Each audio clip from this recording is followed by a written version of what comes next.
All right, well, Todd was in with some Bertani Amarone and some other things that the Bertani winery makes. Let me say it's one of my favorite Amarone producers.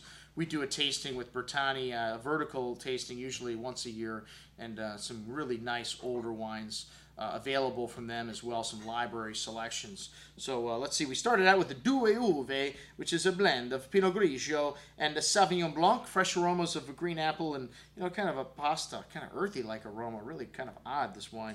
Light sweet tart fruit on the tongue with a touch of sea salt, short finish, nice light quaffing wine. All right, next up the Valpolicella. Nice light red berry fruit there on the nose, a hint of that clay-like minerality and floral nuance. Really light on the tongue.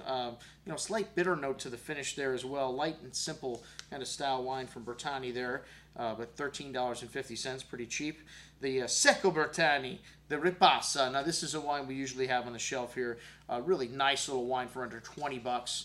And a great example of a classic style Valpolicella. Quite a bit more floral and nuance on the nose. That red cherry cranberry fruit kind of showing. Light and fruity on the palate with some nice zesty red berry fruit. And some tannin showing through there on the finish. Has some substance to this wine. A really good, like I said, classic style Valpolicella.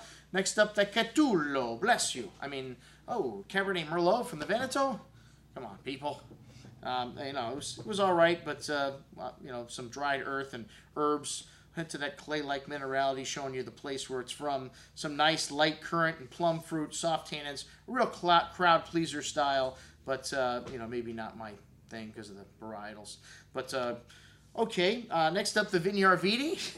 This is an Amarone that's kind of an entry-level Amarone for Bertani. Has that textbook dark cocoa, exotic spices, sun-dried cherry and plum-like fruit, notes of Christmas cake spice and dates on the nose. Fresh and clean on the palate with that sour cherry fruit and a host of spices. Really a nice little wine, notes of dried cured meat showing up on the finish. Really good little entry-level Amarone there. And then the big boy, the 2001 Bertani Amarone.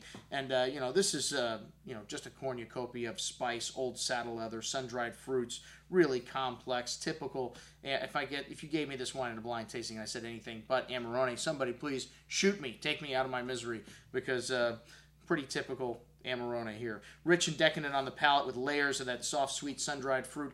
A little bit of VA showing on this, but had so much of everything else. Really balanced wine. Most excellent juice from the 2001 vintage in Bertani. And next up, we got a new rep from Angel Share in to show us some small boutique things from California. Does that mean expensive?